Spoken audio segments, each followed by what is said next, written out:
Good morning everyone, saya menjumpai Anda kembali di media ini. Dan saya ingin sharing pengalaman saya hampir kurang lebih 40 tahun menjadi hamba Tuhan. Ya, kalau ada judulnya saya akan bicara tentang ketika suara minor berkumandang. Bagaimana reaksi Anda? Nah, ada satu pepatah mengatakan demikian. Saya buat sendiri sih. Mendengarkan suara yang bahagia menambah semangat, sedangkan mendengarkan suara yang sumbang memberikan Anda ide. Ya, benar, ide. Sebagai pelayan Tuhan, saya yakin percaya bahwa kita tidak imun dari suara sumbang. Apapun yang kita kerjakan benar pun, selalu ada kritikan yang kita pasti dapatkan. Nah, itulah yang menjadi pembelajaran saya selama 40 tahun, masih tetap belajar. Ya. Yang pertama begini, kalau kita seringnya mendengarkan suara sumbang ini, ya, pertama kali reaksi kita adalah sakit. Ya, telinga kita sakit, hati kita sakit, pemikiran kita kacau.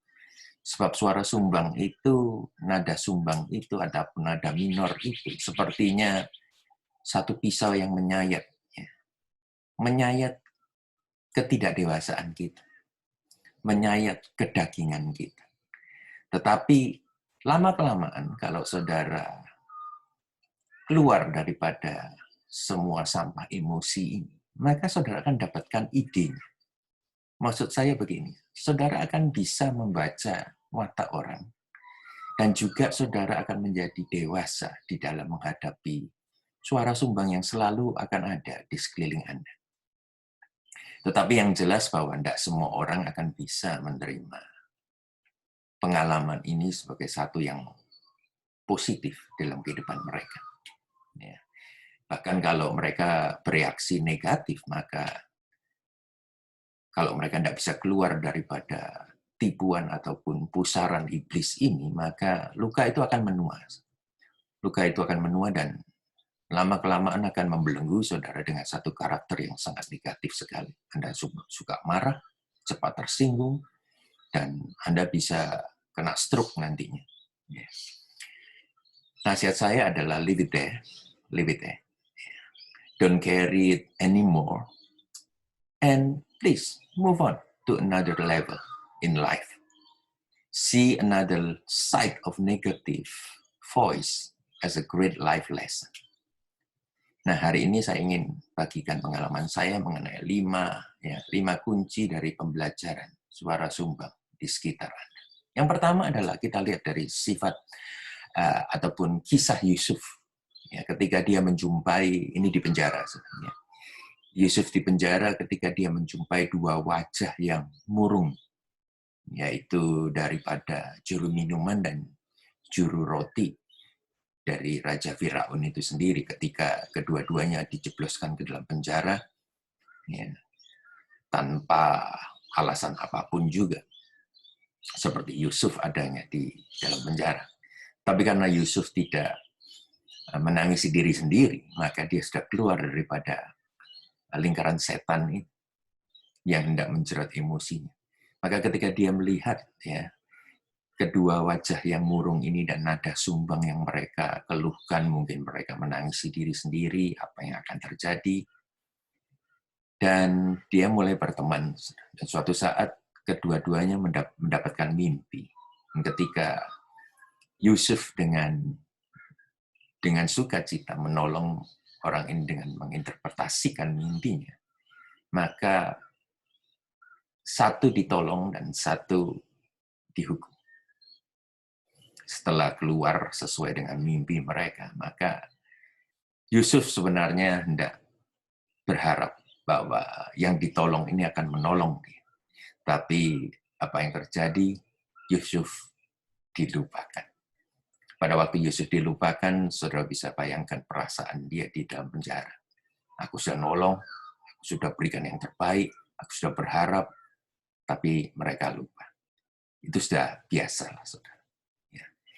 Nah, inilah yang menjadi kisah yang saya belum mau berikan kepada saudara adalah begini.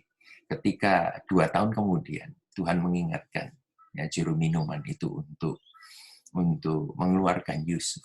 1 hari saja. Tuhan hanya butuh 1 hari mengeluarkan seseorang dari penjara menuju kepada istana Firaun. Ini juga berlaku untuk saudara. Percaya saya bahwa Tuhan memiliki rencana yang indah bagi saudara. Nah, inilah saudara, kalau boleh saya katakan begini. Anda membutuhkan suara sumbang untuk kreativitas dan juga ide-ide baru yang saudara akan bisa ya laksanakan di dimensi yang lain. Yusuf melakukan hal yang baik di dalam penjara, menjadi kesayangan ya, kepala penjara. Dan ketika dia melakukan apa yang bagian dia, maka ketika di istana Firaun, idenya semua juga didengarkan oleh Raja Firaun. Itu yang pertama. Yang kedua adalah, janganlah mengira Anda mengetahui sumber penderitaan dan sumber kemarahan orang lain. Kita ini bukanlah seseorang yang mengetahui segala sesuatu. Pendeta bukanlah ya paranormal yang bisa mengetahui segala sesuatu. Kita tuh juga belajar. Ya, kita belajar.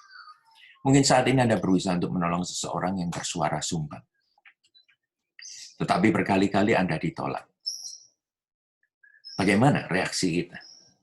Apakah maju terus atau kita berhenti sejenak? Ini yang saya sadari adalah begini. Memang ada orang-orang yang tidak mau berubah dan tidak mau ditolong. Mereka mengambil satu perkara negatif itu menjadi satu harta mereka. Biarkan terlebih dahulu. Biarlah Tuhan bekerja di dalam kehidupan mereka. Baru kalau saudara minta pendapat saudara, saudara bisa menolong. Itu yang kedua. Yang ketiga adalah jangan berusaha untuk menolong orang yang sulit untuk diajar. Ini penting untuk saudara perhatikan.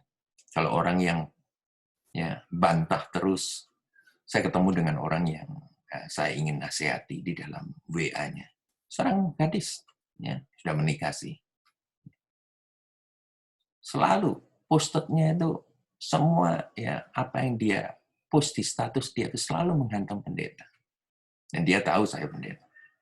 Entah karena sakit hati dengan saya atau gimana, tetapi I don't care. Ya. Nah, ketika kita ini mau ngajar sesuatu, selalu dia tuh mau ya istilahnya itu mau berpegang teguh kepada apa yang dia kira, konsep pikirannya adalah benar. Nah, orang yang tidak mau diajarkan selalu tidak bahagia. Oleh karena itu, kalau saudara baca di keempat Injilnya, saudara akan ketemukan bahwa Yesus tidak pernah berhubungan dengan orang Farisi. Dia tidak juga berkunjung ataupun ya, bersahabat kepada orang Farisi yang mungkin saja sakit pada waktu itu. Yesus hanya berada di tempat di mana dia dikendaki dan bukan tempat ya bukan di tempat yang dibutuhkan. Saya yakin percaya bahwa saudara mengerti akan hal ini. Orang yang sulit diajar itu sulit juga untuk berusaha. Yang ketiga adalah, yang keempat adalah jangan terlalu taruh waktu pada orang-orang yang tidak bahagia daripada orang-orang yang mendukung Anda, orang-orang yang punya waktu untuk Anda.